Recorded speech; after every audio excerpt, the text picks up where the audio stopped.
It is hard to talk about what happened on The Walking Dead on Sunday. I was looking forward to this episode. I was looking forward to the show being back on. I watched the show.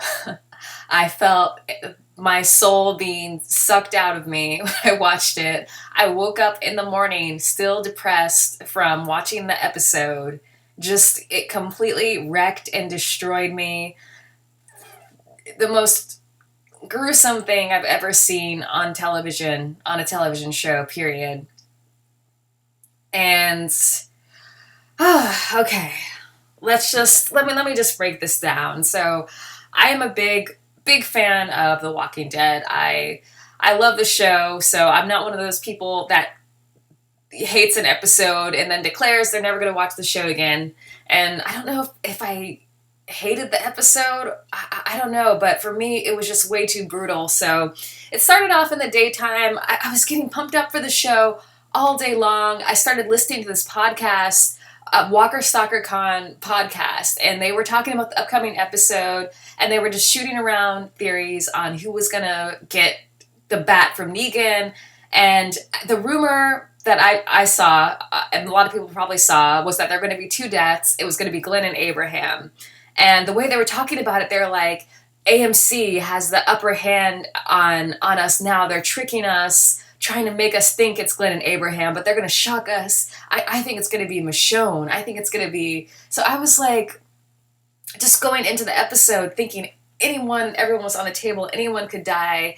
And even though it did end up being Glenn and Abraham, I was still surprised by it because of all the talk that's been going on about it. So back when they gave us that terrible cliffhanger, I was pretty upset about it. I was in the camp that thought that was not good art, that was not a good decision. But over time, I just got over it, and I was ready to watch the episode. Like, I was excited for the episode. I'd forgotten about that. And by the time the show was coming on last night, I actually thought it was a good idea. And now that I've seen the episode, I definitely think it was a good idea, because if they'd ended the season with me being depressed like that, I don't think I could even have enjoyed going back and watching old episodes. I watched some of the marathons they were doing on Sundays. They were doing like one season per Sunday. I don't think I could have enjoyed seeing Glenn and Abraham over the summer. So it gave me a chance to get some final memories with those characters, not having seen them be absolutely brutally destroyed. So, just my thoughts about gosh darn it, the episode. It was a weird episode. It wasn't something, you look forward to watching a show. It wasn't satisfying in the sense of seeing a story like unfold and getting a good something going on in the show. I think at about the 30-minute point, I realized that this scene was going to be the focus of the whole entire episode. We weren't going to go back to Alexandria. We weren't going to go to Hilltop. We were just going to be stuck in this space. And to me, that's kind of I don't want to say a pacing issue with The Walking Dead, but sometimes they have this really slow pacing where this is what you're going to get this episode. You're not going to get out of the scene. You're going to be stuck in this one place the whole time. And I don't really like that. So anyway, the deaths, when it came to the deaths, Abraham's death, my heart just sank when they put the bat, when Negan stopped in front of him and Abraham is looking up, like just looking him straight in the eye, looking with his upright posture, and he's just like offering himself to Negan, like he's willing to take it for the group. And it's just so heartbreaking to see him doing that, and Negan actually selecting him. And I guess people laughed at the line he said. I think, what did he say? Suck on my nuts or something. I was destroyed. I couldn't even laugh at that. I was my reaction would have been inappropriate for a reaction video, because I was just destroyed by it. And they flashed over to Sasha's face. It was just the whole thing, to Rosita's face. It was just sad, terrible. And freaking Negan just kept hitting him more and more with the bat. Like, people were talking about, oh, I love Negan. He's making these little cracks and jokes. He was not funny. He was awful. I wanted to kill him. I want him, like, dead. I don't think he's charming. I don't love him. I saw a girl saying that she would drink his bath water. Like, what is wrong with people? He's a crazy psychopath. There's nothing about him that is likable. The only thing likable is that he's a good actor doing his job as this terrifying, disgusting villain. But the character, no, I hate Negan camp. I hate Negan. So that scene wrecked me. And then the next death, Glenn's death. So Daryl lashes out and punches Negan in the face, which is kind of heroic and kind of, Daryl's sense of honor made him do that because Negan was taunting Rosita with the bat that had blood and guts of Abraham right in her face, and Daryl could not handle that, so he was willing to, have whatever Negan gave him, he was willing to take for punching him in the face. Daryl just wanted to get one punch at him, and you knew Daryl was willing to take that bat, take whatever, just for that, like, what do they call it? Like Western justice? What's that phrase? But then, oh my gosh, it was devastating how he just swung for Glenn instead. Like, oh goodness, Glenn. I thought Glenn had gotten off safe. I think a lot of people did, and that totally destroyed me. Maggie's face, Maggie crying. I think Carl was crying, Rick was crying. Just everyone. Oh, that was just awful. And then Glenn's line to Maggie, I'll find you, Maggie. Oh God, that cringe. It just breaks my heart.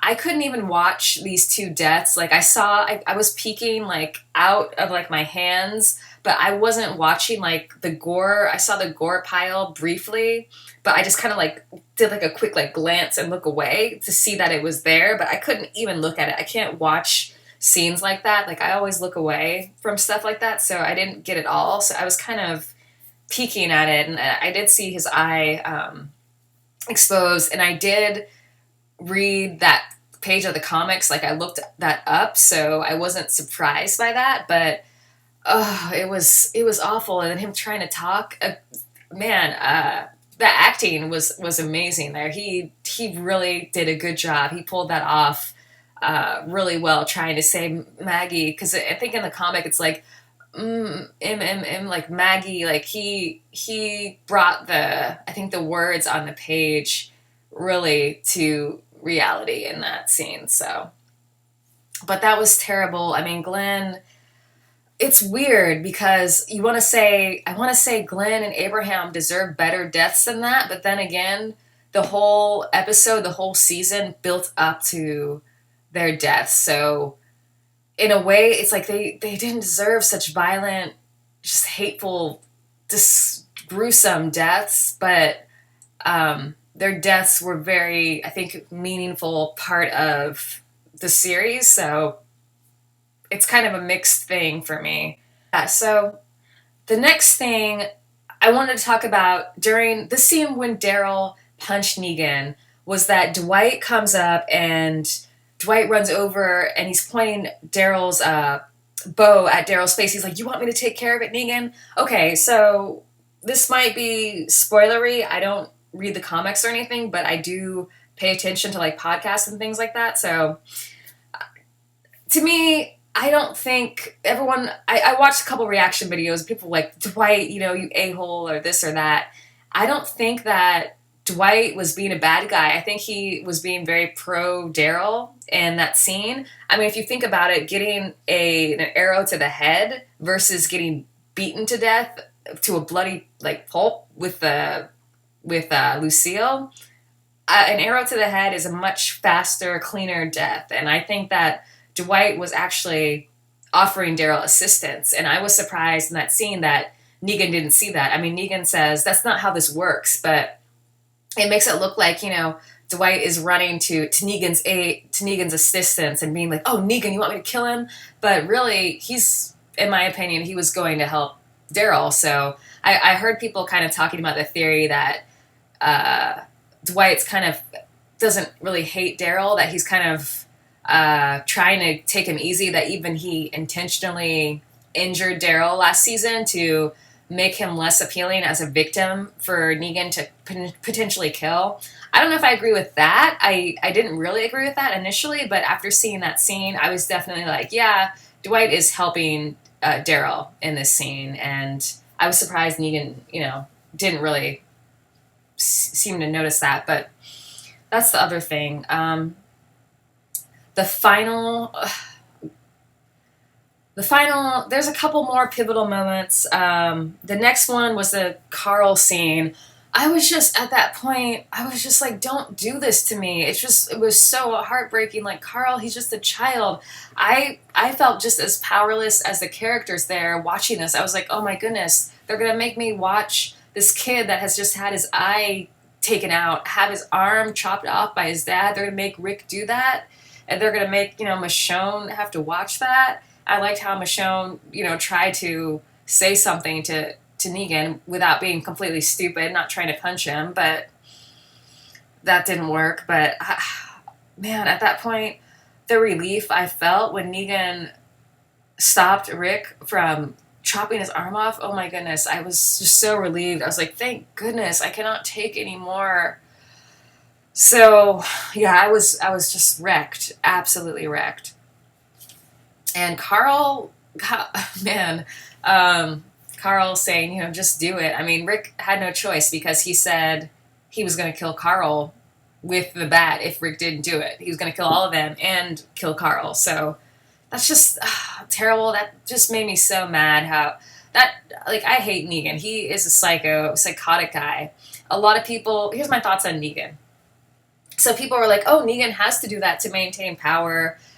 They got off easily. Okay, Negan doesn't have to maintain power. Him maintaining power doesn't help anybody. Like, that's only applicable in a situation of a leader that people want to be the leader. If you're in a zombie apocalypse, you have to choose between that and being a slave to Negan, who could get beaten to death with a spiky bat at any time and be his slave, versus fighting walkers. I think I would prefer the walkers. So he's whatever his power hungriness is only serving himself. So he doesn't have to do this. He just wants to keep power for his own reasons. I mean, I don't think anybody really in Negan's group, I don't think it's true loyalty. I think it's just fear that people have for them and for him.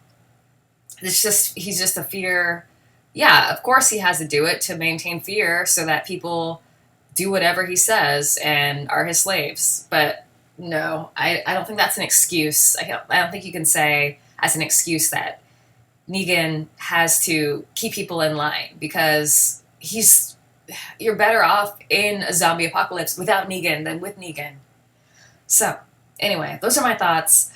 I'm like, this is the first time that I'm looking forward to seeing Morgan and Carol next episode. Like, usually I hate when they deviate away from Rick, and you're not going to see like Rick, Carl, Michonne, and the main crew one episode. But I'm okay with that. I'm okay with Morgan and Carol. I really need a break from all that tragic stuff that went down. And I'm just absolutely wrecked.